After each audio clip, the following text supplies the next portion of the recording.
40k Fireside podcast, where we discuss everything to do with competitive Warhammer 40k with your hosts Vik VJ and David Gaylord.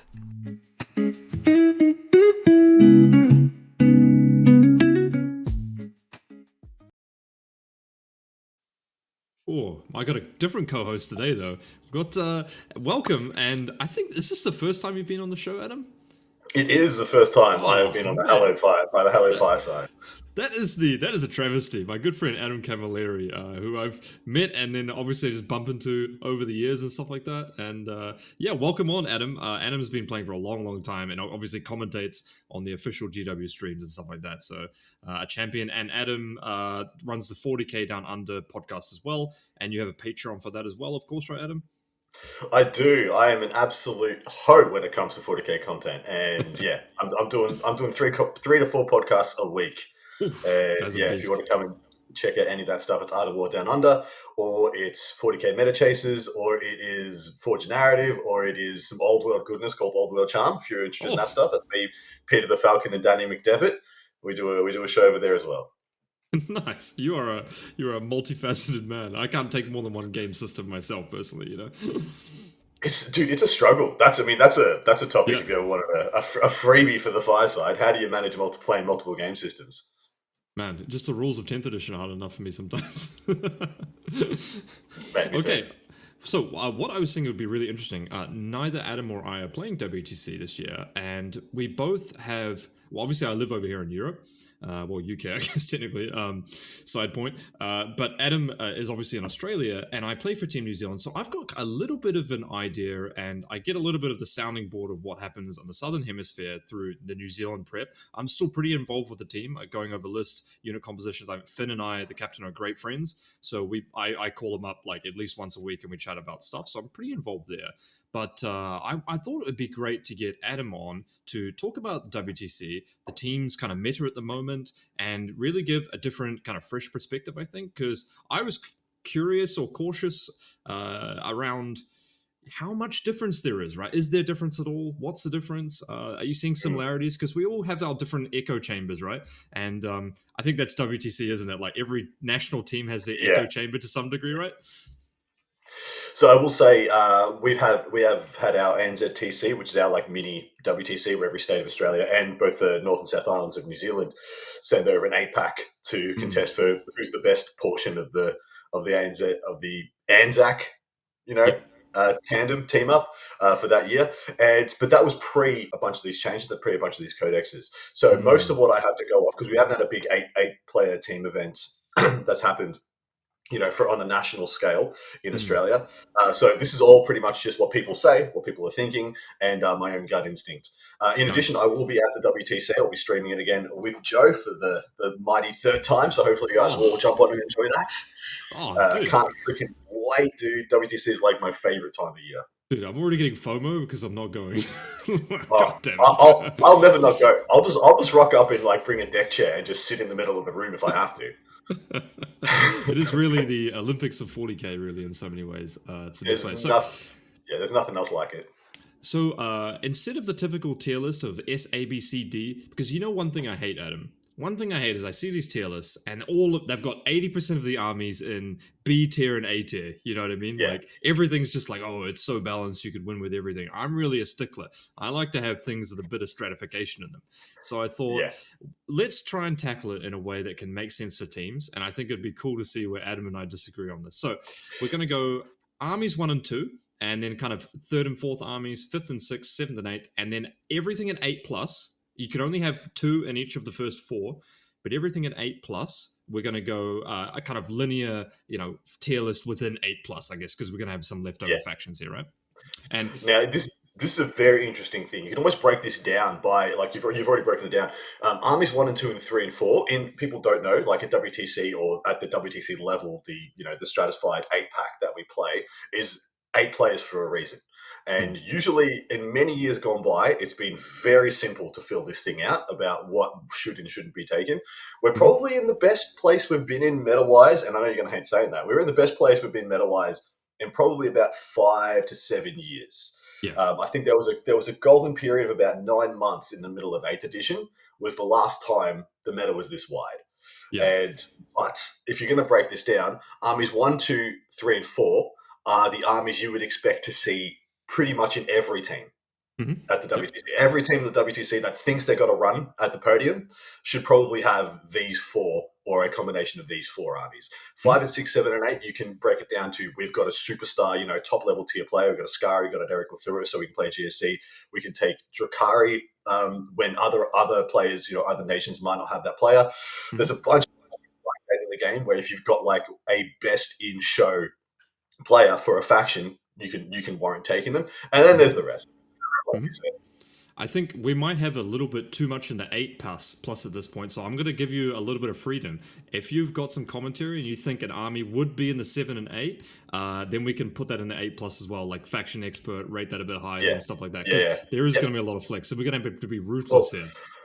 Well, because there are, exactly right, there are some armies that show skill expression a lot more than others. And I mean, you can talk about Orks as a case point right now, the most maligned and mistreated faction of 10th edition. Got them on a freaking yo-yo. You're good now, you're bad. You're good, you're bad. You're good, you're bad. And so, but still, an Orc player of a certain caliber is a terror. But then again, you would not, they're going to be in the 8 plus because you wouldn't touch them at WTC unless you've got that player.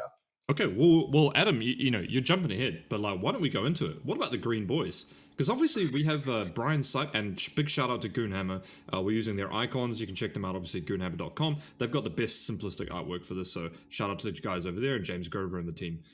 So looking at Orks, man. Obviously, you said before in the 8 plus, do you want to provide some commentary? Because we've got Brian on our team, who is the war boss himself, and he's not mega hot on them, I would say.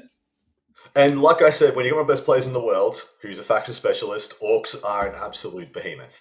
But because they play the game in such a way that scores points, that's the simplest way you can say it. They play the game in such a way that they apply pressure, they score points, and by scoring points, usually they're removing points from their opponent. But they have a pretty brutal time into the current meta. Death Guard, Knights, high toughness, high save stuff being the case in point. They have a bunch of breakpoints they do not meet, even with Knights toughness going down. So yeah, I'm firmly of the opinion that unless you got an absolute, and I mean an absolute killer on Orks, they're in the 8 plus. And it can be, it goes to show, a lot of people, unless you've gone to an 8-man team event, and Adam, I know you've probably gone through this. Have you gone to an 8-man team event and you've just had the wrong list, and you go to every pairing and you just go, fuck, I'm not going to do any of this stuff, and it's a huge risk if you get it wrong, isn't it? You can, it can have a huge impact. Dude, in 2019, when Australia played for the win at WTC versus England, I played a tower list that was just like 110% shooting. And then I looked at the tables we were playing on, and I was like, drop every single one of my scores by like 30%. The fact that and so 100%. And you hear those tales from nations that win the WTC. The year the United States won in 2018, they had a Death Watcher list that was all aggressors. It didn't function. It was whatever. It was Andrew Gagne, and they put him under the bus. 6 out of 6 rounds. He ate absolute dirt that event, and they ended up winning. So there is that case, and getting 8 perfectly picked for a meta is really hard. Is it really hard, guys? I don't think it's possible.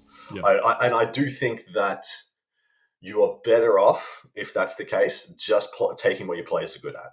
Okay, that's a good take as well. Do you like a bit of a risk, or do you like a bit of a play what your players are good at? It's an interesting one, isn't it?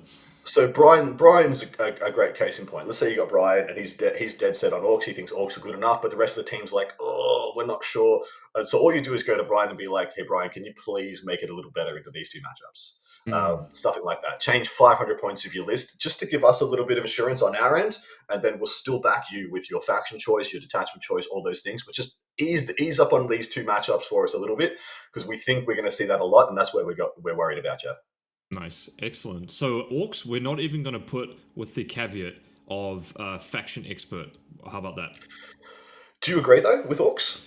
Yeah, I don't. I think you're bang on right. I think the meta is far too hostile for them, because I also think Votann's going to be pretty popular, and I think Votann are pretty decent into Orks as well. Dude, Marines are pretty good into Orks as well, so it's tough. I look at Orks and I'm like, you can never put them up because when we go to the 1-2 to between 1-2 and 5 and 6, I'm expecting us to have Death Guard, Dark Angels, or Blood Angels. I'm expecting us to have, even things, Thousand Suns, even a couple of the different night lists, and you're like, they have to be attackers.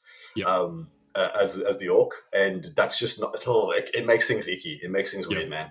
Completely agree. So not even with a faction expert. So there we go. First one, Orcs here. Okay, Adam, you've been a bit of a Knight player for a while now, right? You've done Knight collection, right? I do. I was playing Chaos Knights pretty much every second event for like the last 18 months, probably not the last 6 months or so, because I was playing for ANZTC, I was playing Grey Knights, but before that, like every second event, I was playing Chaos Knights, and I think Chaos Knights are in a relatively good place. I was going to say I would love to hear your thoughts on this, because I've played into them quite a bit, and I think if anything, this WTC is going to be no, that's a bit too much to say, but I think these two factions are going to be very defining for how the top teams are tackling this big of a meta change going into it. So I've got my thoughts, but rip on, Adam. So I'm weird on Chaos Knights because I obviously think they're overshadowed by Imperial Knights. I think Imperial Knights are just a better version of Chaos Knights right now. Chaos Knights do bring some different jank and goodness, a la I'm going to stick you 3 objectives with 5 OC and then kill everything you have that's over 5 OC. That kind of thing can just win you around at WTC. But for the same reasons, I think, because now here's the thing, we have players with play styles and faction preferences. If you've got a Knight player, if you've got one Knight player in your 8-pack, they're going to play Imperial Knights, in my humble opinion. You're much better off telling them to play Imperial Knights because they have a much better, even yellow distribution and greens still, whereas Chaos Knights have yellows, reds, and greens, so to speak. I think Imperial Knights have a much better, more even performance across the field, especially into some of the Astartes matchups, especially. And you're talking here about when we talk about Chaos Knights, guys, we're talking about the Dreadlords detachment with 5 to 6 big ones usually, right? I mean, that's typically the best one here. Yeah. So and because of that, the Lords of Dread is so face up as a takeable option for WTC, that kind of makes it bad for WTC because it's a hugely skewed list. Face up skewed lists are kind of rough at WTC because if you just got 5 bigs, well, your opponents can have like 3 of their 8-pack that's just tooled to be good into that matchup, and then all of a sudden you got a dud in your pack, and you're you're struggling to find a way to use them. So I'm also a bit cold on Chaos Knights as well, for those exact reasons. Like, for example, I wouldn't want to play 2 Knights in our team. No way. I think a lot of teams are going to get sucked into the trap of playing 2 Knight variants here. No. And actually, if you think about your team strategy, you can have a well-formulated 8-pack that is with 2 lists more skewed against Knights. So you've got 4 lists that are good against them. And then all of a sudden, if you're the Knight player going to that matrix, you think, wow, I've got like 2 yellows, 2 greens, and 4 reds. It's like the chance of me getting a green is like, kind of And then my yellows are just against crap armies anyway. So it's a tough position, I think. We need to talk about a moment, and we are padding out this episode. We need to talk a moment about the thickness of the meta. So the meta is quite thick and girthy at the moment. You can almost look at it as a meta that's skewed via, even though it's not Custodes that are skewing the meta, but it's Custodes-like profiles. It's those 3 wound, high toughness, save, invuln profiles. And when that happens, the meta gets squished into armies that can handle and can't handle those things. I'm talking about Death Guard. Death Guard's going to be in. So just take Death Guard, put it in 1 and 2, please. Just chuck it up 1 and 2. It's going to be Death Guard's going to be in every freaking 8-pack that thinks they're going the distance, and all the rest as well. I think it'll be 30 or 40 out of 40 teams or something. Yeah, correct. Because of Death Guard, because of Knights, because of Dark Angels, and to some extent Blood Angels as well, the Astartes variants we're seeing, there's so many thick, high toughness things that only the best of them get to be taken, and the rest drop off. And this is one of the reasons why Grey Knights is going to rank so low on this, because they're at the other end of the being squished. They're being squished, and then everything that's tooled to kill, to take on Knights and Death Guard and all these Astartes variants, handle those things out of hand. They're just by default to handle them very easily. And so you see the ones that are on the outside of that skew, when the skew gets so pressured and so homogenized, the things that sit on the outside of that are the things we talk about getting crushed in the press. When you're trying to find those diamonds, so to speak. Because people will test all these things. Teams will test. They'll put in reps, and they'll be like, well, if they can handle Imperial Knights and Death Guard, they run right through Grey Knights and Chaos Knights. Yeah, and Chaos Knights is the issue. Yeah, and maybe Custodes and maybe some other things as well. Yeah, and a bunch of other things as well. So I'm pretty comfortable saying Chaos Knights is a 7 or 8. Okay, yeah, I would completely agree. And question here, actually. Do you want to do some spicy takes? Should we do both knights at once? Because I think that makes a lot of sense. Let's do it. Would you... where are you going to put Imperial Knights? That's an interesting question. Because I'll let you put Chaos Knights in 8+, if you want to put Imperial Knights in. Assuming that you don't want to play both knight variants in your 8. I do not think playing both knight variants is something that you should do unless you have, like, super insane prep. Yeah, basically, like, unless you're Sweden, basically. Sweden's going to do it, straight up. Sweden's going to do it, and they're going to still take their demonic incursion, and they're going to go 3 fat with the ringer being the Death Guard. They're going to go 4 fat. I honestly am struggling whether Imperial Knights go in 1 and 2 or 3 and 4, because I think they're that good. The majority of teams are going to take them. So but I'm going to put them. They're... I'm going to go for 3 and 4 because I've got an army I want to put in 1 and 2. How about that? Yeah, that's fair. Nice. And let's put Chaos Knights in the 8+, perhaps. Yep. They're either 8+ or 7 and 8, and it just depends if you've got the second knight player in your 8 pack, which is it's rare to do. It's rare to have 2 big boy players. You wouldn't pick them. You wouldn't pick them if you're playing like a spread of faction diversity and skill level, like of the best players in each kind of style of play. You're not going to have 2 knight players. Is my, unless you've gone hunting them like Sweden probably has. Yep. I'm going to put, how about this, max 1 knight? Yeah, and because we're conceptually thinking that having so many big boys is going to be a detriment when you get to the top tables. 1 knight doesn't make it, unfortunately. Chaos Knights, even though I think Chaos Knights are far more exciting and interesting to play than Imperial Knights, I do think Chaos Knights are worse. Yes, and I'll put up here, just because people take photos, preferred knight variant. Yeah. Knight army. Can't wait to see this on Reddit. Oh yeah, just know if you're the person who posted this on Reddit gnashing their teeth, you suck. You suck. No, you're totally fine. Have your opinions. Our beautiful hobby is big enough for everybody. You go nuts. Okay, so I'm going to put my 1 and 2 in here, and this is going to be 1,000 suns. It's T-Suns. Yeah, it's T-Suns. As soon as you said it wasn't nice, I'm like, it's T-Suns. That's it. Yeah, chuck it in. I mean, Magnus on these boards is just incredible. He is the king. If you want, you can even switch those, because while I think Death Guard is going to be taken more than 1,000 Suns, I think 1,000 Suns is the best team's army in the game. God damn, that army's good. And funnily enough, if you go back since the start of this edition, you'd be hard-pressed to say they're not a top 3 teams army in the game for the duration of the edition. There's probably a 4-month window where only a couple of people in Spain, Taroxa and guys like him, were like getting those results with them still, because they've just been nerf. And you know, Vik was playing them at WTC a couple of years back at the launch of the edition as well. They have been arguably the best in the game. I mean, they were great into actually Aeldari with Wraith Knights, and that was a game, right? Which is just, was a game. Crazy. Oh god, the WTC has changed. The meta has changed a lot. I made the bad choice of playing Deathwatch back then. But yes, I remember. I was there. All right, next thing. Let's get rid of some easy boys. Imperial Agents at the bottom, all the way to the right. I even got that here. I don't even have Imperial Agents on here. No, it's in the middle. Isn't it in the middle next to Sisters? No, Adam, we're Imperial Agents haters. So every time we do a tier list, we always forget Imperial Agents. They don't truly exist. They exist to pad out your Imperial Knights list. Exactly. That's what they're there for. Okay, a couple of other easy ones. Grey Knights, I think we can, confidently say are going to be towards the bottom here, right, Adam? Completely pushed out by better variants running similar chassis. It's pretty much how it is. For sure. Okay, what about AdMech? I'm not too hot on AdMech, if I'm being honest. Nah, but once again, they have a jail strategy that is quite superior to many others. I mean, Poland proved it a couple of years ago. Just having a AdMech specialist is a thing, but they have to be an A+, because if you do not have a dedicated AdMech player who's like smashing 100 reps before WTC, they're just not worth taking. Yeah, and once again, super hostile meta for them. Yeah, exactly right. And like Blood Angels obviously incredible against them. If you take Blood Angels as your Marine variant, but we'll get to that in a bit. But I think AdMech haven't really had an update, right, since the last WTC almost, No. right?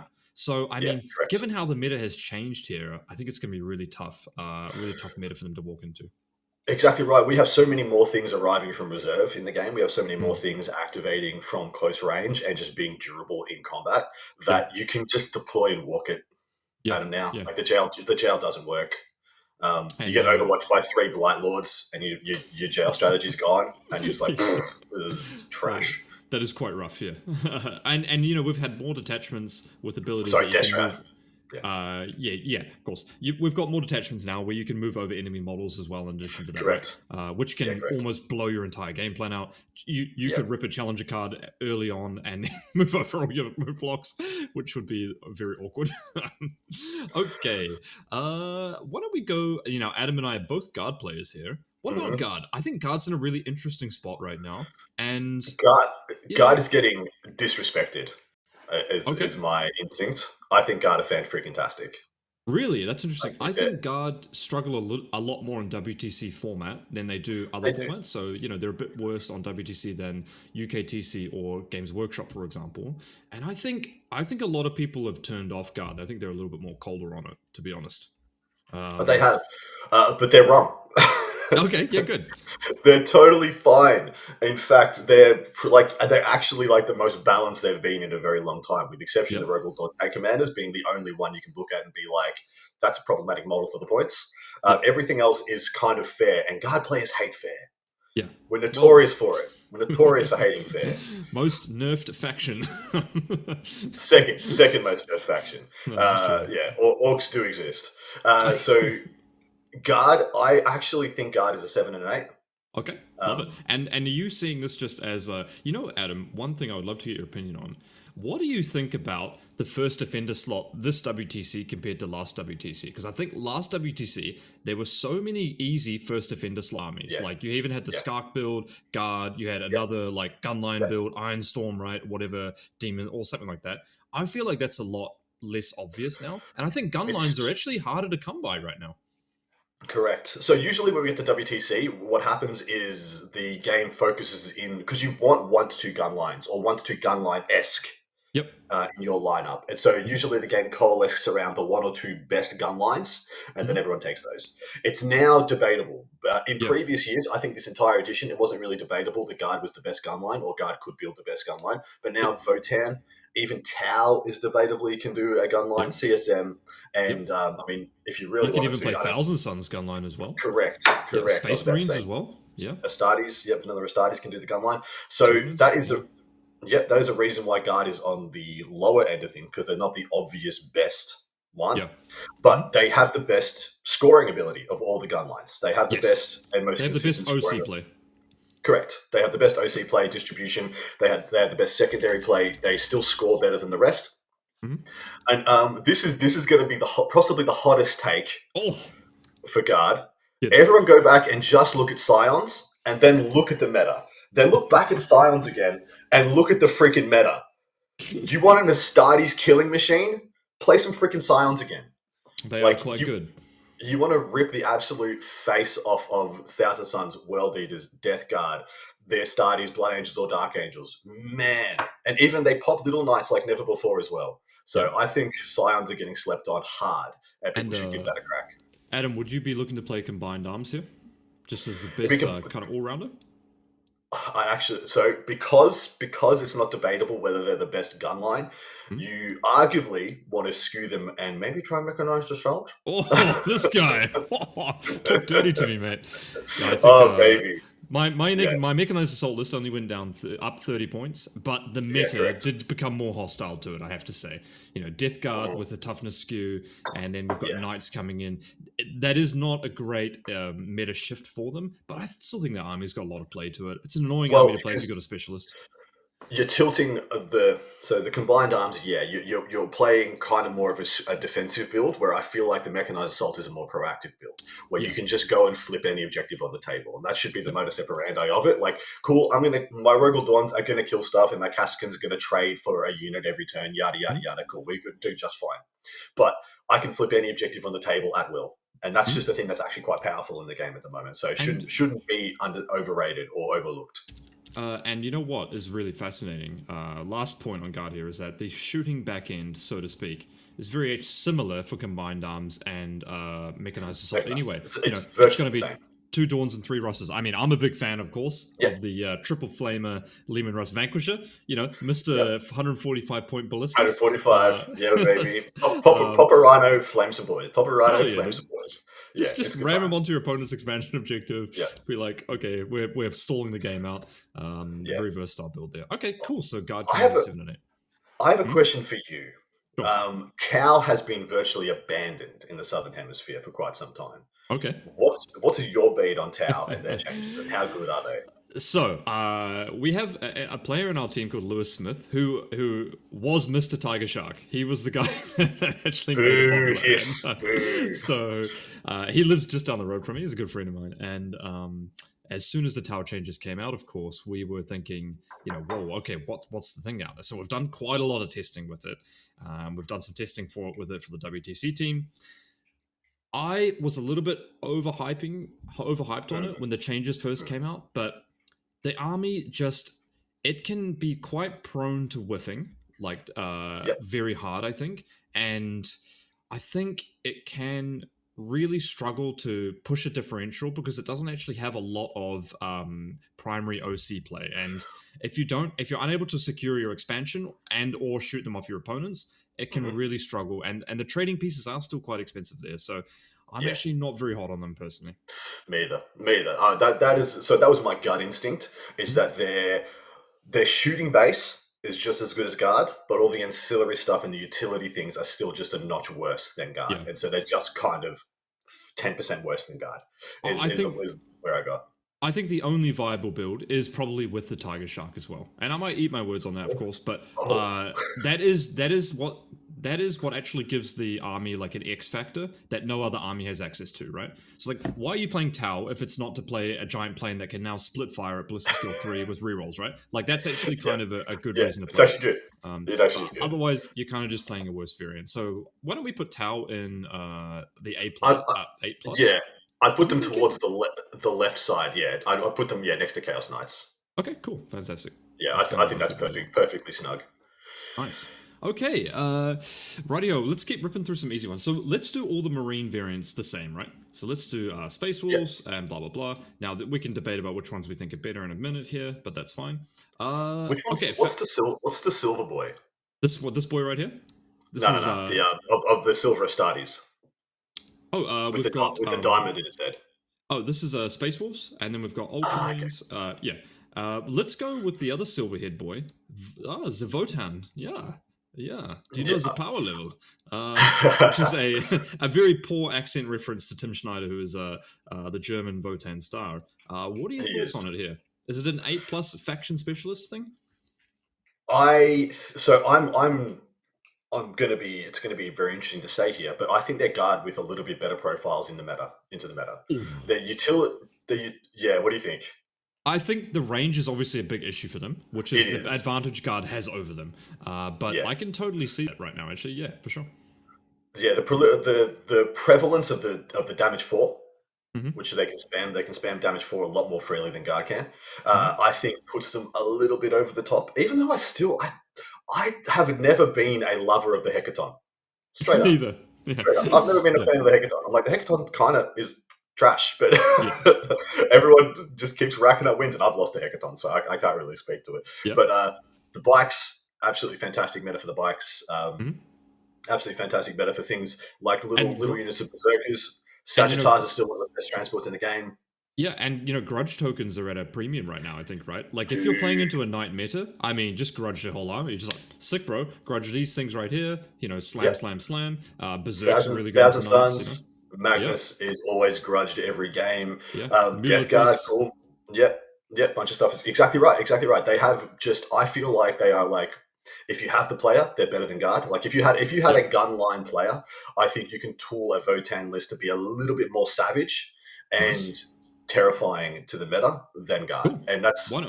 I think that yeah. So deserves. That means it must be ahead of guard, maybe something like this, right? that's correct. It's not Yeah. much. It's not much at all because I still think guard has like in a bad matchup. Like if you pair poorly, and guard finds itself in a bad matchup, guard will outscore the Votann. If they're both in bad matchups, guard will score better than the Votann, hands down, every I time. think. But I think if we're yeah. talking about like an arena with variable player skill, maybe we're talking in the seed 2-3 teams. I think guard has a lot more downside, actually. To be frank. Oh, really? Yeah. Guard is a lot more susceptible to bigger losses with players that are not at the very, very peak of it, I think, in my experience. Where I think Votann's a little bit more stable in some regards there.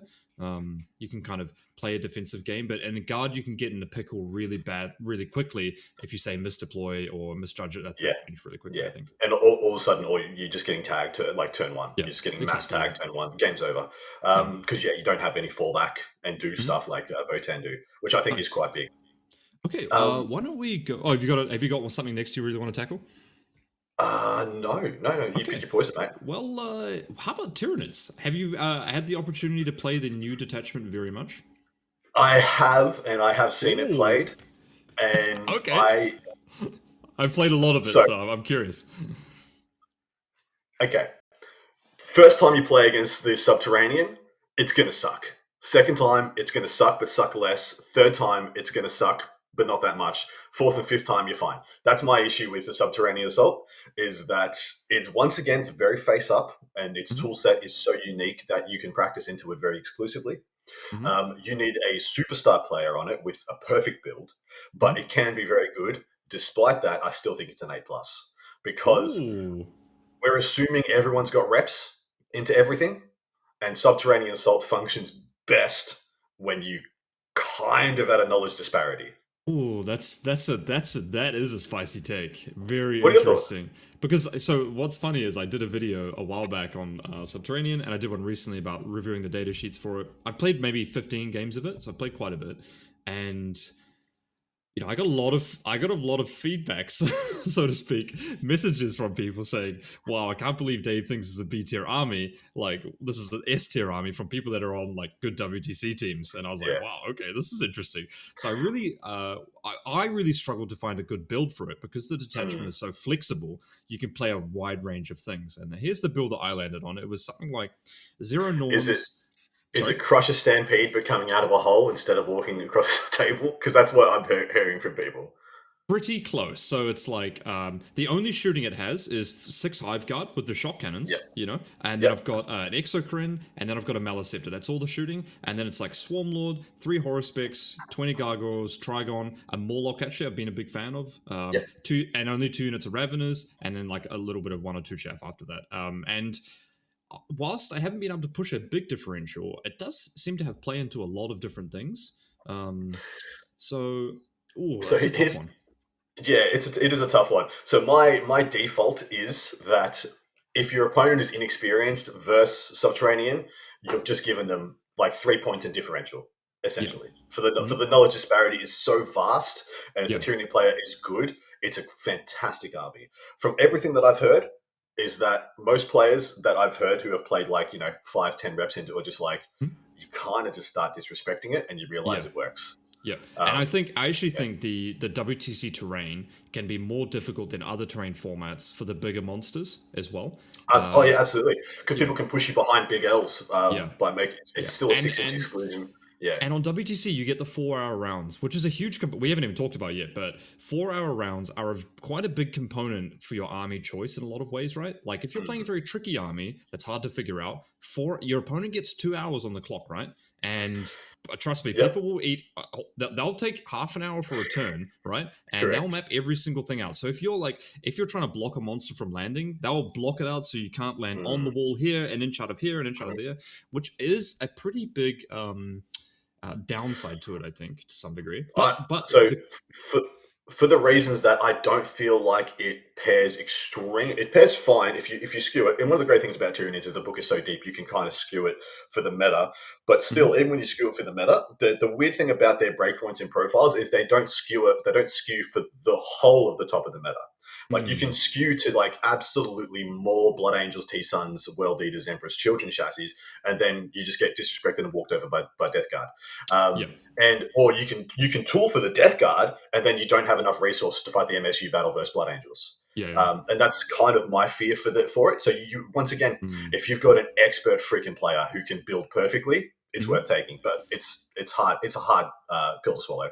I agree with that placement. And I'm going to put a little caveat with the highest upside potential. Correct. It's a 20 getter. It needs table pick. It needs some protection in pairings, but it is a 20 getter if you can do it, because it jails people in such a unique way with models that don't usually jail people with, and it's jailed by fear rather than board position. Like, I could see Subterranean being the best jail list right now with gargoyles and stuff like that, and then Dark Horse. I would say this is one of the dark horses of it, because I think that people will live or die by how good this detachment ends up being if you take them in the 8 potentially here. Because, in some regards, if the meta is quite narrow, so to speak, like T-Suns don't have a lot of stuff, Death Guard don't have a lot, Knights don't have a lot of chaff units, then there is an argument for saying, well, the more narrow the meta of lists, right, archetypes that are coming out, then the better an army like Subterranean would typically be here. And exactly right. And I'm of the gut opinion that there's five factions that pretty much are all going to be taken by the vast majority of teams. Actually, sorry, 4 factions. One of them has actually dropped off in my estimation. But there's 4 factions going to be taken by the vast majority of teams. So if you are, and of course those are going to be the 1, 2, 3, 4s most likely. So if you're in the 5, 6, 7, 8 slot, it's very clear what you want to tool into or be good into to have a good matrix against half of your opponent's armies. Yep. Yeah, exactly. Yeah. And so Subterranean gets to do that. And Daemons is another one. That's a great example. Let's get on to Daemons. I was going to suggest Daemons, actually, because I think Daemons are interesting, to say the least. In a very unique place. Once again, they need a player. They need a pilot. It's an army that when it goes bad, it can go real freaking bad. So first of all, what kind of builds are you liking for Daemons right now? Because they've got a pretty wide range, though, in my opinion. Yes, they do. So, in my opinion, there's the core and like the big Griblies, depending if you're playing Shadow or if you're playing Incursion, because I think they're the only 2 worth taking to WTC. And that's pretty. I feel like things like Plague Legion, and Scintillating, all those other ones have kind of gone off a cliff. Fair. Yeah. Maybe there's play for Scintillating Legion, man. I don't know. Look, my main man Matt Morrisoli would say otherwise. Did win CanCon with the dang thing, but it just doesn't have the damage profiles needed. It's the wrong strength, wrong AP, and wrong damage. Do you want to play D3 damage into this meta? Are you insane? Not optimal. It boils down to your muscle units, I believe, because I don't think the utility units change. Your Nurglings, your Blues, your Pinks, or whatever they may be. But I'm tossing up between 2 things. You either play Mass Screamers or you try the Blood Crushers. But this is for Shadow Legion, I take it, right? No, it could also be Incursion. You could also do either in Incursion. Yep. Yeah. Okay. So you get the 6-inch deep strike charges in either. I don't think it matters, but that's the kind of the core of it, because I see your Be'lakor GUO with Endless Gift or Scout or and your Thirst or whatever. Those things are ubiquitous. They're known. It's which one of those 2 is better for the meta is I think where these builds reside, because both of them have the good AP and right damage for Astartes. They're fast with delivery mechanisms and or fly over mortal stuff like that. So I'm weird on which one is better. I actually do not know which one is better. Okay, yeah, I agree. The list that's been popular in Europe, my teammates been playing, is like 18 Screamers, ACDC Brick, and then the Chosen with Fade Chosen Brick or something like that. Fade Chosen. So that's been the popular one over here, at least. So it's, in my opinion, I think Daemons are definitely an 8+ army. Me too. But they do have a good amount of skill expression in them, I think, as well. Huge. Are they better than Chaos Knights? Is an interesting question. Ooh, that's actually I put them equal, even Stevens, because they bring this. They bring a similar kind of thing. Like if you're going for your second thick build, Yeah. and you had a Demons player but not a Chaos Knights player, you just take Demons. They're pretty much even Steven between the two of them. Yeah, for sure. If you had the player. And the reason I like, and Sweden demonstrated this perfectly, is that having Demons representing face up, representing the durability and thickness of Knights, while bringing a completely different rule set that is quite unique to them, to the game, is powerful. It's just straight up powerful. Do you know the amount of people that I talked to that played against the Sweden's Demon player and just said, I just didn't know he would play like that. It's so funny that like you can, it's just like, even at the very top level, it's just like, oh yeah, he just kind of like did this, and I was like, yeah, I didn't really expect him to play like that. And you're like, dude, that is the most interesting. That's one of the most interesting things about WTC, because everyone comes in with their prep, and they're prepping against their players who play the way they think it's going to be played. And so often it's not. So often it's right. So often it's something else completely different. It's It's freaking amazing. Why don't we talk about Drukhari? Because I think Drukhari is really interesting. How strong do you think Drukhari is, Adam? You want to know one of my next hottest takes? Yeah, I think Drukhari is actually really good. So I would be more likely to take Drukhari than Aeldari to WTC. I would definitely, or actually, I did just lose to Liam on Aeldari, so that's a tough one. He will do that. He will do that. He's known for such things. I would definitely take Drukhari over Aeldari. I think Drukhari are much better than Tau, and I actually think Drukhari are better than Chaos Knights, personally. I think if you've got a faction expert, I just think, Haywire plus Dark Lancers. Dark Lancers are really good in the meta right now. I think that build really does struggle into Plague Burst Crawlers, but, and then anti-infantry character units like Drazar and Lilith. I think it's an all-round package, in my opinion. I think they're quite good. I think they're really quite good. Yeah. You add in, like you said, Drazar and Lilith. You have your Astartes killing, melee packages, like your Broodlords plus Gene Stealers, for lack of a better term, if people need to know how these things work. And plus, they got jank, and they play so freaking well on WTC boards. Drukhari do not shine anywhere else in the world except WTC, because they need WTC tables. Straight up, they do. Yeah. Kronos Telos being able to go on the ruins and shoot out with the Haywire is actually really nice there as well. Really nice. Same with Scourges as well. So, I think I think Scourges, I think Incubi are in a fantastic place in the meta, not because they're points per model, which annoys me when I look at how much they cost and how much like a Blood Angel anything costs. And I'm like, more toughness, more wounds, more save. Yeah, piss off. But yeah, I don't mind where you put them. I think they're totally fine. Okay, cool. And I think you did this. You definitely need an expert on this one for sure. 120 freaking %. Please. You wouldn't. Scary only, thanks. Please, thanks. Yeah. But for once again, the reason I like Drukhari is they're multimodal. They play very well into... Drukhari have a game into everything. And that's the reason I like them. Because you can play into a red and very comfortably get 7 points by just sitting behind a ruin, throwing a Venom every turn. That's it. Like that one Venom disgorges 10 OC to flip an objective and does a secondary. Sick. You've lost no points. You've done the wrong icon. Yeah. I just realized I've done the wrong icon as well. Someone's going to screenshot that and be like, this idiot. Okay, Aeldari. I think we've got to put Aeldari, somewhere. Maybe. I still think Aeldari better than Tau, personally. I think 30 Hawks is still a good build.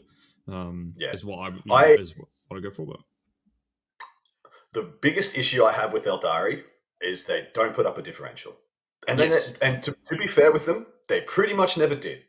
And you really need to go first for the differential to go up as well, because if your opponent can move to their expansion, solidify it, you're not going to get better than a 12 or 13, even with an enormous player skill gap. Correct. If they just sit back there and do nothing.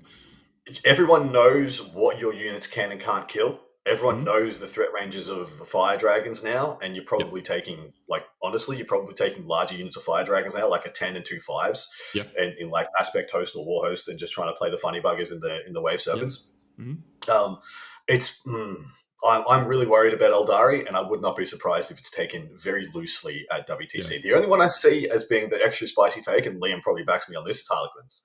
Harlequins have a bunch of very unique things that they can do, which is pretty much, where I rank Harlequins is in the same place as Drukhari. It's the same build with different jank. That's it. Well, I fucking hate Aeldari, so I'm glad they did. Absolutely loathe them. But to your point, if you just put something on your expansion that doesn't die to Wolf Spiders, you have your expansion on Let's turn put my 1. Terminators Okay. Yeah, you have your expansion on turn 1, and there's nothing they can do about it. Okay. And every time, yeah. I was just going to say, there's a bit of a problem here because I think it would be good if we fleshed out kind of 3 and 4 here, and then that'll give us a bit of breathing room on 5 and Correct. 6. So obviously, it has to be a Marine faction.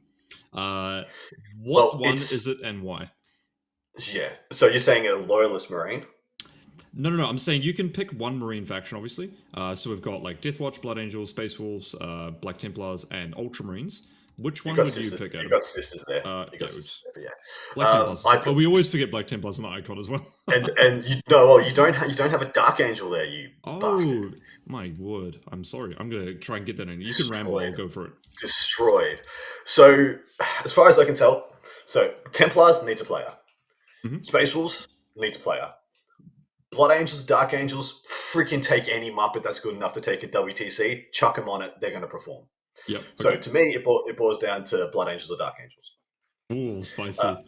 Yeah, and straight up gonna 4-up it. No, it's fine. No, it's to me it's Blood Angels. If I had to pick one or the other, it'd be Blood Angels. Okay. Now, Adam, we all kind of know Blood Angels, of course. But talk to me about Dark Angels, man, because you're a Dark Angels connoisseur. You're a Dark Angels lover, aren't you? So I want to get the Adam Camilleri insight into the Darkest of Angels. I love where Dark Angels are at. They don't have the threat ranges of Blood Angels or the MSU trading ability Blood Angels have, but Dark Angels have them. To me, it's Wrath of the Rock, minimum 2 squads of Deathwing Knights. Take the line or not line. Wait, Wrath of the Rock is the new one, right? Yeah. Okay, Adam. So I've never played Wrath of the Rock, but so Stormlance. We're not looking at Stormlance here.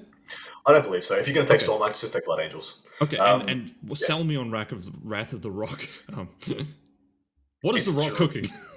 It's durable. I'll tell you what the Rock is cooking. So you know about the turn 1 stupid play with the Wrath of the Rock, yeah? No. What is this? You have okay. I'll paint you a picture. It's WTC. You're playing your Deathwatch again because you're a silly boy, and you go second against Wrath of the Rock. Turn one, they deep strike 5 Deathwing Knights with a character because they got a turn 1 deep strike ability onto your expansion or the middle objective. So they've got 5 Deathwing Knights on a premium and a premium deterrent and one of the best melee and durable units in the game on an expansion objective turn 1. They also brought the Lion because they're crazy like that, and he has an uppy downy ability in his command phase, in your command phase. And the Dark Angel player's gone first. The Dark Angels player picks up his Lion and he puts it in heroic intervention range, right behind the Deathwing Knights. So turn 1, they've got the Lion and a unit of 5 Deathwing Knights with an adjoining character, which can be an ancient, so that they're OC 12. And the freaking Lion, who's a fights first, now lone up because he's within 3 inches of the Deathwing Knights, with a heroic intervention fights first on the middle objective. If this is a melee matchup, what do you do? Wow, that is spicy. Damn, I didn't know they could do that. And the army has a 1 CP advance and charge as well. So if you do nothing, the Deathwing Knights advance and charge into your deployment zone. And they've also got the super unique counter charge if you're within like the 6-inch heroic charge, right? Exactly right. You cannot walk onto that objective and take it away because they're Deathwing, so they auto charge. They can declare a charge against anything in your charge phase, your opponent's charge phase. They can declare a charge against anything within 6 inches. Yeah. So you can't walk onto that objective and flip it. So if you get a secondary to do it there as well, they just charge you after that. Yeah. If you're going to do you get established locust or area denial, obviously not get area denial, but you know what I mean. Yeah. Wow. Okay. So that's just a thing they can do. Of course, infiltrating or scouting units shut this thing down. But that's you must be this tall. You must have a plan for how to stop this in your list build and first turn play, your deployment play, to just not have that happen. Because otherwise you could just be on 5s, they're on 15s the entire game, and there's nothing you can do about it. So there's just simple questions like that. Some of the most brutal turn 1 questions you can ask of your opponent in that list. And then it's just Marine good stuff, man. Yeah. Baby. Samael, 3 Outriders. Mwah, beautiful. They have advance in charge in their shit. And they're -1 to wound if strength is higher. Freaking amazing. Just take Azrael and anything. Take Azrael and anything is incredible. Chuck in with intercessors if you want. 10 intercessors in Azrael is something that I'm hearing is pretty freaking hilarious. I'm also hearing heavy intercessors, inner circle companions with Azrael. They're now -1 to hit, -1 to wound, 4+ invuln with sustained hits from Azrael. Freaking incredible as well. Damn, dude. Hellblasters. I personally am really a big fan of Hellblasters because there's a 1 CP +2 strength stratagem. Oh yeah. So you just have strength 10. 20 sustained hitting plasma guns at strength 10, which is kind of nuts. Mm-hmm. And little units of eradicators are really good. Toughness 6 with -1. So they got a strength 11. Yeah, and they go to strength 11. Exactly right. With 3 to hit, wound, and damage. So they actually pop up into big knights now. To be fair, I think that eradicator thing's quite interesting. Okay, you know what's really fascinating here is I would not have picked either of those 2 armies. You would have picked Templars? No. Wolves. The remaining 2, yeah. So I've been playing a lot. Tell me, baby. I've been playing a lot of Ultramarines and Space Wolves, and let me just say something. You know how Ultramarines got nerfed, so to speak, right? They're fine. That army is still really good. Like that army still rips. Like you're still playing and you can just play the exact same thing, and you can upgrade a scout unit to infiltrators. Okay, great. Well, I mean that's like actually pretty solid in the meta. But I don't understand that. Yeah, I don't understand people who were like, who was using 45 CP a game? That's all you lost. yeah. You went down to 15 CP a game. Who cares? It doesn't change shit. Instead of the turn 3, put a unit in Dev Doctrine to storm a fire to CP reroll 1 wound roll. Like, you just don't do that anymore. Like, okay, dude, you can live without that. Who cares? Who cares? Oath of Moment plus a Vindicator makes unit go away. Who cares, man? Yeah. Actually, so let's just cover 2 builds. So Gladius Ultramarines. 3 Ballistus Dreadnoughts, Vindicator, Repulsor, Manius, and and Gilliman, same as before. Yep. You can play on the light table with that perfectly fine. Like you can rock up to your guard matchup or your Votann matchup, and there's a good chance you're probably going to smash them because that army shreds in a shooting matchup. Then you're great into knights, and I think with the reactive play, you're actually pretty solid into both Death Guard and Dells. I mean, it's Gladius Ultramarines, so you've basically got play into absolutely everything. So if you're an expert on Gladius Ultramarines, I think this army is minimum draw against almost everything in the game. It's the true best gun line in the game. The Ultras Gladius is still the best gun line in the game. But you can play Space Wolves, and boy, have you read the Thunderwolf Cavalry datasheet, Adam? Have you seen the points for the? Yes, I have. 100 points for three wolves with +1 damage on the charge. Damage 3 on the charge. I think that they are the best skirmishing unit in the game by a long mile. 100 points. Yeah. If you start your list with 3x3 of those guys, and you think, well, if my opponent ever does something in the middle of the table, I'll have an answer for it, probably at 100 points. Which is so. My only fear with the Thunderwolves again has always been the same. It's just a logistical thing. They're just big bases on WTC boards, and they can just get foiled. So that's my only qualm about Space Wolves, and that's the only reason that I think I rate them a little bit less, because they pack essentially the same damage outputs as a lot of the Blood Angels list, but the Blood Angels go through walls and at the same speed, and that's pretty much it. Let me caveat this though. You can play. Have you seen the Space Wolf Terminators too? I mean, you're a Terminator fan. They're fine. They're fine. Bro, they're actually pretty damn good. And Logan Grimnar, that guy, absolutely ace too. So you can deep strike 5 Terminators. Yeah, you could deep strike turn 1, 5 Terminators on your expansion or near their expansion.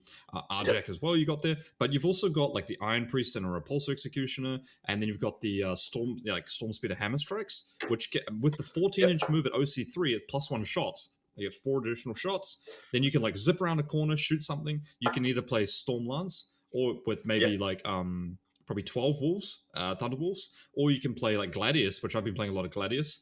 You just play like a good shooting base, and then you play Thunderwolf Cavalry. I like that better than Ultramarines.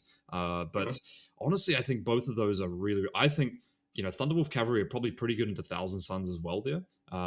Just because -1 to hit and wound Stormlance. Thunderwolf Cavs could be pretty annoying, and not to mention the Storm Raven build as well. So I guess what that goes to show more than anything is that there are potentially 4 different Marine builds you could play, right? I mean, if I was, and the main reason I did Blood Angels as the one above is because it just, in my opinion, just has a bigger power level. That's it. Okay. The other ones I think have builds that are equally as good as Blood Angels. if not better, if you can tool them appropriately, if you can pair them appropriately. But if I'm just going to go off which one is best, just the Blood Angels, I think, is the best. But then those builds, man, dude, a freaking Space Wolf Ironstorm like S build. If someone's put enough reps into it, enough practice, because you get all the counter assault as well as having as good a fire base as the Ultramarines, I think is freaking spicy. I've played 2 games with the Wolfstorm list as soon as it came out. I found the Gladius one to just be a little bit better all round. But let me tell you this though. I'm gonna trump you here. I'm gonna put Space Wolves at the top above Blood Angels because I think Blood Angels. It's your show. It has the biggest target on its back though as well, right? Correct. You're going to be prepped for Blood Angels. So also, if anybody's prepping for Thousand Suns, anybody's prepping for Welders, Emperor's Children, Chaos Space Marines, they just get to squish Blood Angels in the past. And I think, despite me thinking Blood Angels have the highest overall power level, especially on WTC tables and scoring ability, they are the easiest to target. Yep. And Blood Angels are horrible into Thousand Suns, horrible into Death Guard. And Knights are like Imperial Knights. You just put a little dude there. They have to commit into it. Then you just kill that and then put another little dude there. I think the meta doesn't line up. And if you're playing against Chaos Knights and God forbid they have to fight first, then it's kind of automatically game over. So I think the meta is a little bit hostile for them at the top end, personally. I tend to agree. We saw Blood Angels because I think Marines are super interesting. Well, every WTC, they're really interesting because the previous WTC before that, when I was playing Deathwatch, 15 Deathwing Knights with Ennis Wilson's build was the best build, right? And only a couple of teams nailed that. And then last year, we had England being the only team to play Blood Angels, and then Manny got O20 twice, and then everyone else took Dark Angels. And then one player, Olivier Weiss, was playing 120 Black Templars. So there's always, like, in my opinion, the most obvious option is usually never the right one for the Marines, as far as I can tell. What are you seeing for the Templars archetypes? Is it back to the Crusader spam? I haven't heard anything on that front, if I'm being honest. So we get to in your 5 and 6 pack, you want your so conceptually, if I was writing my perfect 8 pack, and this is just metaphorically speaking, 1 and 2 and 3 or 4 and 3 and 4 are going to be just kind of the best lists in the game. They're kind of just going to be the strongest factions in the game, skewed and tooled for teams. 7 and 8 is where my faction specialists lie, the spicy things that my nation will take that will give us X factor, but might not necessarily be incredible.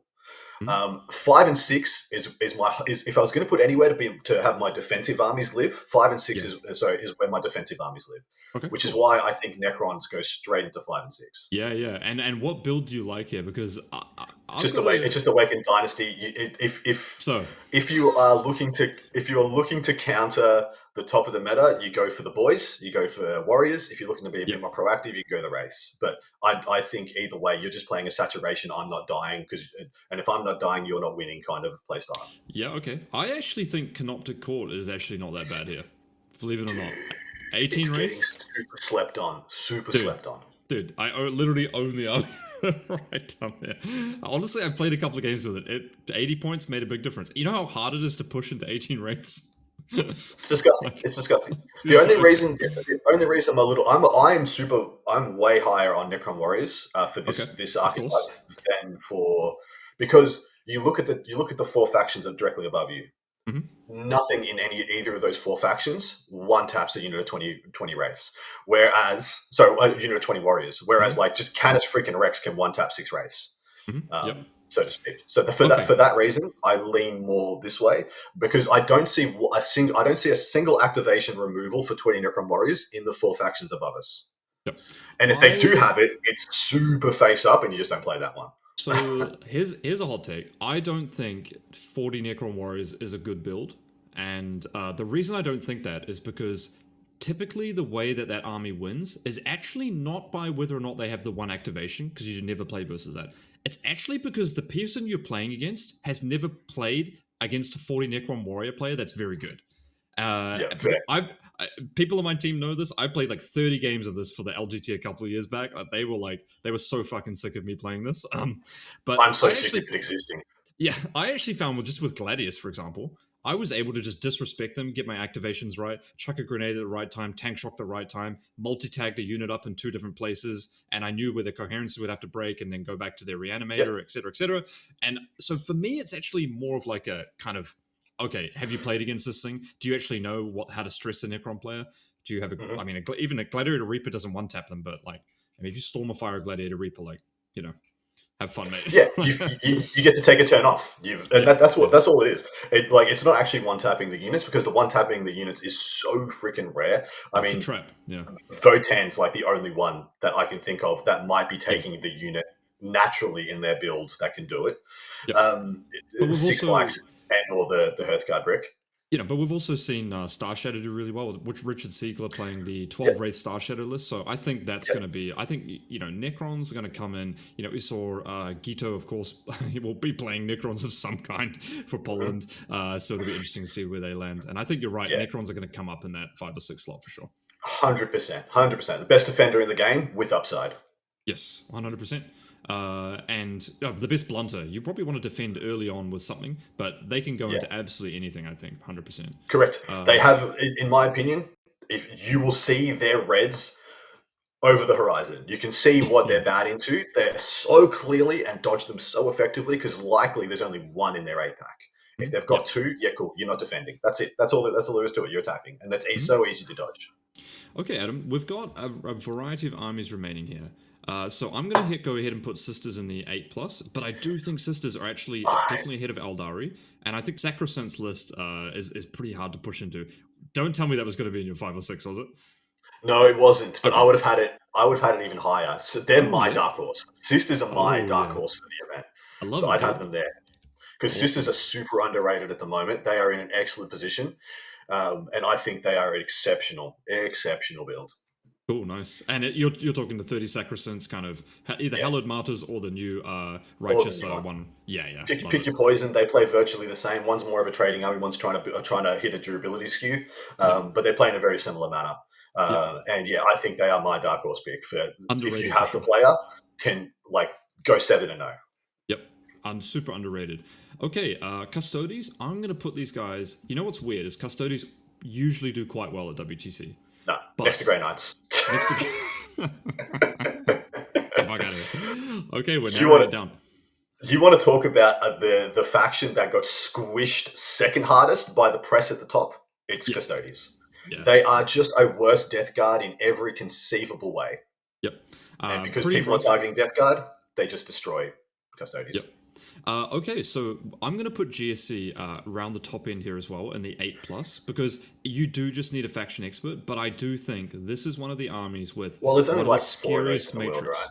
Yes, yeah. I mean, you've got like Ennis, Eric, and a couple of other players in Europe, and Alex McDougall and a couple of other players. But I tell you what, maybe it's just me, but goddamn, I hate playing against this army. Like Me too. in my matrix, I'm just like, please do not peer me into this. Like maybe I can beat it, but there's so much of a chance I'm going to get destroyed here. If you just go and put, for the sake of a screenshot, go and put GSC next to Necrons. Oh yeah. You're absolutely fine on that. Yeah, you love it. That's 100%. almost a perfect. That is very close to a perfect 8-pack. If you have the players, if you have like the best players in the world on these factions, that's very close to perfect. Yep. Because between crons, you're hitting a durability skew in your top 4. You're hitting your blunters in your 5 and 6 with the blunters with the biggest freaking potential upsides, and then you got your X Factor fire bases in your 7 and 8. That is an 8-pack. That's kind of terrifying. Yeah, I could maybe see Tyranids and Knights swapping a little bit, but obviously it depends on your thing. Yeah, of course. You could also, I would actually say you could probably, I'd be more likely to swap, because I see the X Factor armies, the ones that are going to cause problems in the pairings process, as living in the 7 and 8. And so I would swap out Votann or Guard for Nids. Yeah. Okay, let's finish off the last 3, because we've got some really interesting choices here. I think with a lot of shifting armies, and 1 stable and 2 that have had big shifts recently. Okay, how hot are you on Emperor's Children? Are they still the best army in the game? In air quotes, or on the decline? Honestly, they are in free fall for me in teams. So you're thinking like sort of. Yeah. Unfortunately, Okay. Once again, squished by the meta. Yep. So yeah, squished by the meta. The meta just got way too thick for them. They operate off like AP1 and AP2 on the majority of their profiles. They have a strength problem. They have a lot of damage problems. They only damage 2 and damage 3. They can't reach for a damage 4, so they can't really kill a Necron Wraith, to be honest, let alone a unit of 6 or freaking 18. There is a lot of things at the top of the meta that they just freaking bounce off. And they only win games by being proactive and attacking your opponent.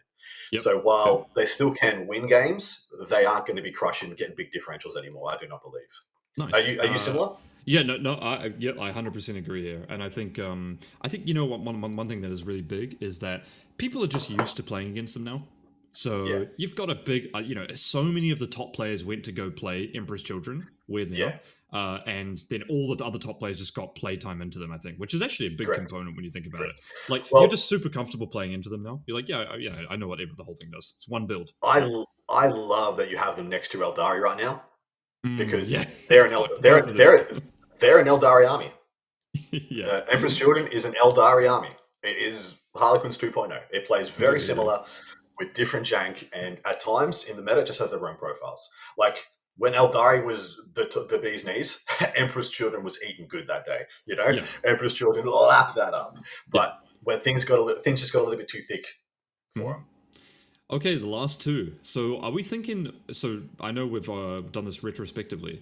Again, it's hard to see the future for when you're doing it like this. But before we go into either of them, do you think that you would have one of these in your 5 to 6? Or should we start changing some stuff now? I'm of the opinion one of the ones in the 8 is going to come into 5 and 6, because I don't think either of these two are it. Okay, so my take here is Chaos Space Marines is an excellent singles army. And I think Veterans of the Long War is an excellent singles list. Oath of the Moment and Shifting Oath is actually great against Knights as well. It's got play into basically everything. It's got no clear weak point. But having said that, I think it does struggle to push a differential. And you could create a better matrix by having more of a skew in your matrix, more of a binary component to your estimates, and a better army, basically. So in a team format, I don't think they offer a huge amount here, and I would be comfortable putting them above Emperor's Children, because I think they're just better than Emperor's Children. They're far more well-rounded and will have a better matrix. Emperor's Children is going to be like 1 to 2 greens and then a godload of red. Whereas I think CSM just has a huge amount of yellows in their matrix at the moment. Not many greens, not many reds, but they're even performer. To me, they feel like a worse Gladius. They feel like they're just a worse version of Vanilla Astartes at the moment. World Eaters is not something I have a huge bead on at the moment. I was absolutely correct when the Codex came out. And I'm like, this Codex is going to piss everyone off. And then in a month's time, you're going to be like, this is fine. We're good. How good, though, I do not know. It's a tough one, What's the best data sheets in the Codex? Like the Hellbrute and the Forge Fiend, right? The Forge Fiend is 100% S tier in that Codex. Like, undeniably. It's so funny. It's a tough one. I've been hearing some good things about the Demonkin detachment, actually, which excites me. But I think that's an example, and I think the Hellbrute is a really good example of when you have more reps into it, the significantly worse it gets. So I'm not too hippity hop on World Eaters, and I think they're better than Emperor's Children, though, to be honest with you. I do as well. I think they're better than Emperor's Children. You've got more utility. And, okay, here's the question, Adam. Would Anthony Vanella be playing World Eaters at this WTC? Because that is the metric. I don't believe he is. Okay. If I had to go off my gut, I don't believe he is. I don't know what he's playing if he's not, because he's not playing EC either. I do not believe. So I don't know what faction there is there for him. So he might be playing World Eaters by default. Anthony, if you're listening to this and you want a great shooting army, come hit me up. So we're at the point where we need to upgrade. We need to upgrade an army. And okay, Adam, you get... how are we going to do this? Do you get the faction expert? Because I think we would both agree, a faction expert, I think we would both take GSC. That's what I would take. But what do you think kind of rounds out the composition here the most? Let's say you're a Seed 2 team, Adam. And you're looking at, you've just got a bunch of like medium players. What do you think would give them a good X factor into what an 8 composition, which looks pretty stable right now, right? It does. So we're lacking, like I said, we're lacking X Factor here. None of these things like really like mess with opponents' pairings. Everyone can get innumerable reps into any of these builds and pretty much know what they're going to produce or going to be able to do. So if I was trying to round out this 8-pack, I'd want something in there that operates extremely differently to everything else in there. And so for me, that would either be the Tyranids or the Daemons. Yeah, I knew you were going to go with the big demons. That's super interesting. So Well, the Daemons hit our 3-pack of durability skews. Depending on the Necron build, it could be a 4-pack of durability skews. By having Death Guard, Knights, Necrons, and then Daemons. You could also go with a thick Tyranid build that would also round out that, because that's what we're sitting in right now. If we wanted to go with the more numerous skew, we could play Horde Guard, Horde Necrons, and then chuck the GSC in. And then you'd hit that skew very nicely. Should as we well perhaps for having put Votann up here? I was going to I think it's upgrade, a little correct. bit more appropriate. Yeah. I think we're going to upgrade one of our 7 and 8s first. Yeah. I definitely love Necrons. I feel like we've got pushing potential in like T-Suns, Death Guard. I think Marines are a little bit like third on the pushing potential here. And maybe Votann and Marines are equal on the pushing potential, to be frank. We've got an opener here with Guard. We've got an easy play all or like pressure pairer and attacker in some regards with Necrons. And then we've got a bit of an all-rounder with IK. So I feel like we don't actually need a lot of like additional pressure. We need skew. Like I said, we need skew and X Factor to really mess with your opponent's brains and to make them, if they want to prep for if they want to prep into your 8-pack, they're going to have to go and get something really wild. They're going to have to find a player, and you want something in there that they can't duplicate. So they're not going to get any dual ability, because right now, if you prep into Knights, sick. You're by default prepping into Chaos Knights and Demons to some extent. If you prep into T-Suns, you're by default prepping into some Astartes builds. If you prep into Death Guard, well, like we said, by default, you've prepped into Grey Knights and Custodes, should they be taken. We want something that cannot be duplicated by any other metric. And I would be keen on maybe Sisters is an interesting one there, but Sisters and Necrons are kind of a similar spot here, right? When we think about it, that's actually one of the keys I was about to get to, because if you take a durability skew with the Necrons, you can take the Sisters, and then those have a nice duality of purpose. Well, like someone puts up something that can't dunk Warriors, Wraiths, and or Celestian squads, or Sacrosanct squads, bang, you got a pin. You got a pin built in. I think but I know how much shit I'm gonna take if I don't put this boy in the 7 and 8. So I think I actually think that this is gonna be. What was interesting last year? Crusher Stampede, right? That was probably the build that was one of the standout builds. I think. That not many people saw, and I just think. I think this detachment is so open that you can build it lots of different ways. You can go infantry combat, you can go gun line, you can go big monsters, you can go Norns, and I think that flexibility will allow you the most amount of targeting in your team composition all around. You know what I mean? This is what I really like about where Guard and Tyranids are in this pack, because I have a term that I definitely didn't coin, but in respect to 40k, I have a term called fit for purpose. And every team's list should be fit for purpose. Every team's list, if you're playing any team's event, your list should be fit for a purpose, because unlike singles, you have a thing you're supposed to be doing in your team.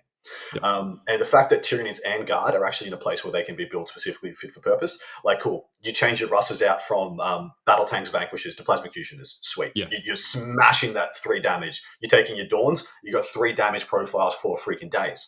You decide to just take freaking. You decide the scene was wrong.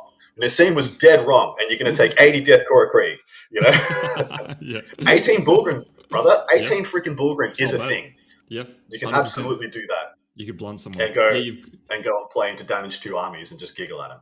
Yeah, you got a lot of flexibility there. Like if you think Blood Angels are big in the meta, or even Thunderwolf Cavalry, you're just like, I'm just going to take 18 Bullgrim or 12 maybe, jam it in the middle, something like that.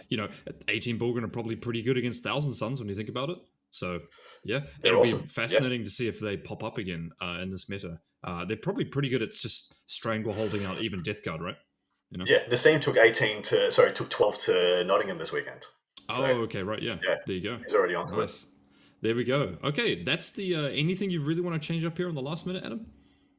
Nah, I mean, I could change around our 8+ armies, but I don't think it matters.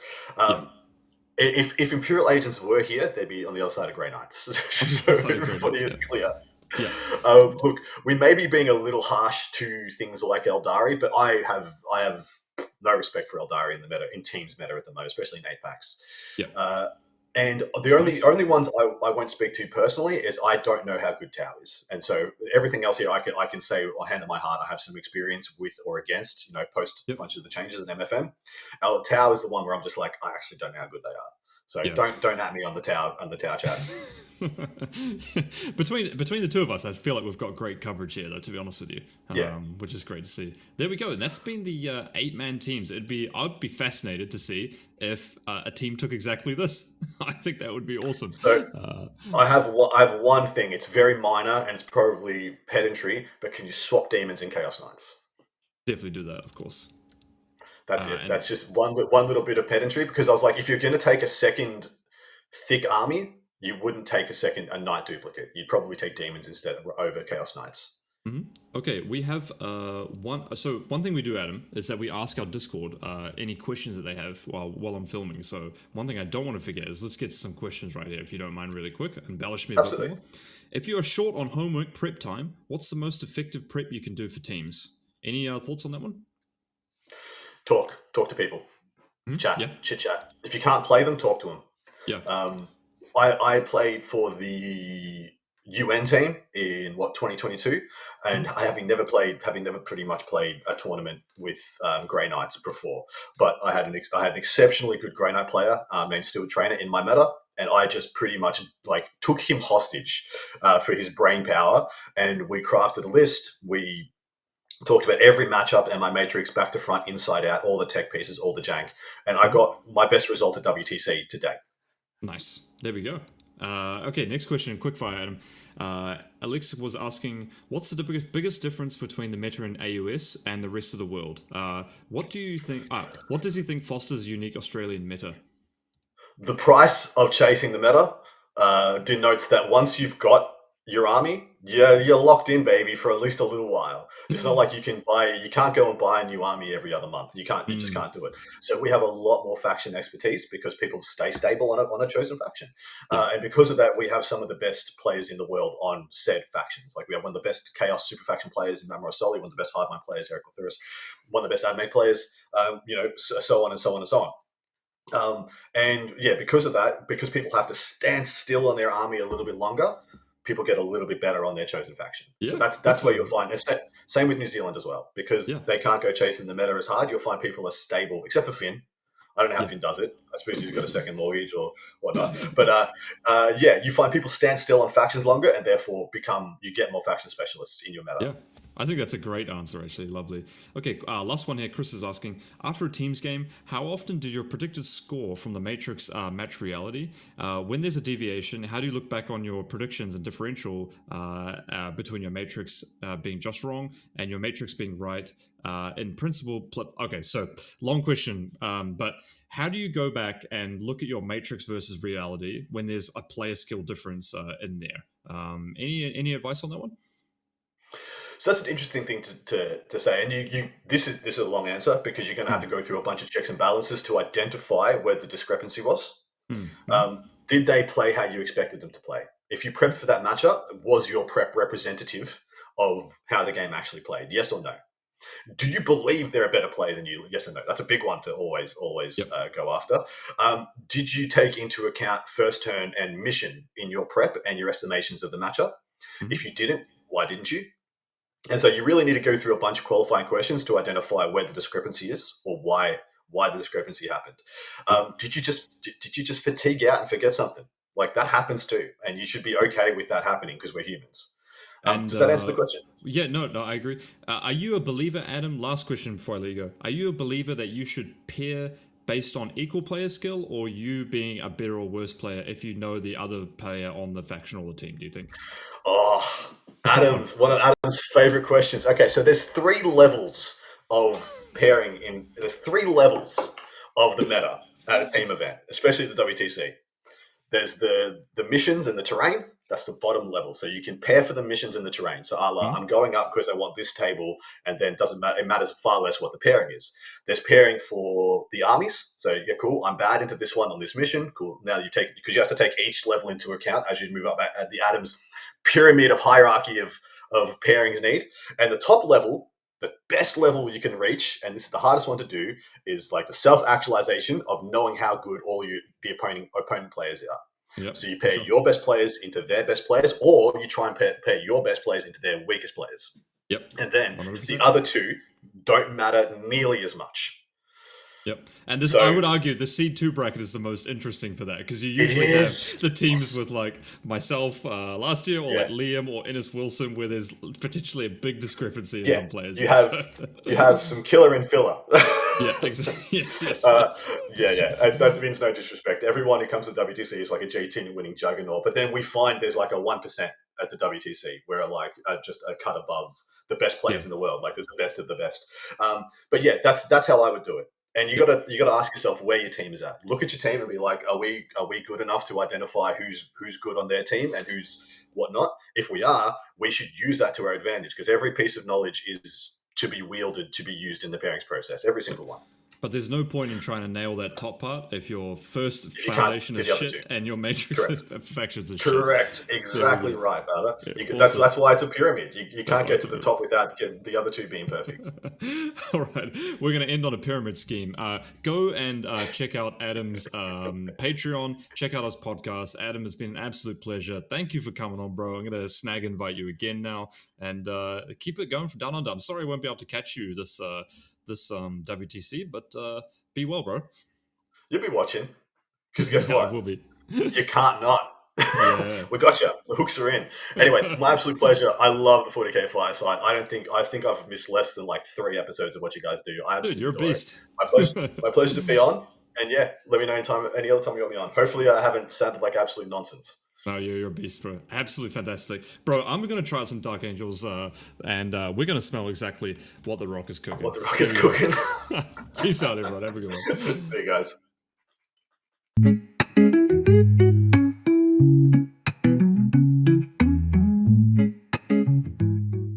Thank you for listening to the 40k Fireside. Make sure to leave a like, subscribe, drop us a comment, check out the YouTube members area, and we look forward to seeing you again next time by the Fireside.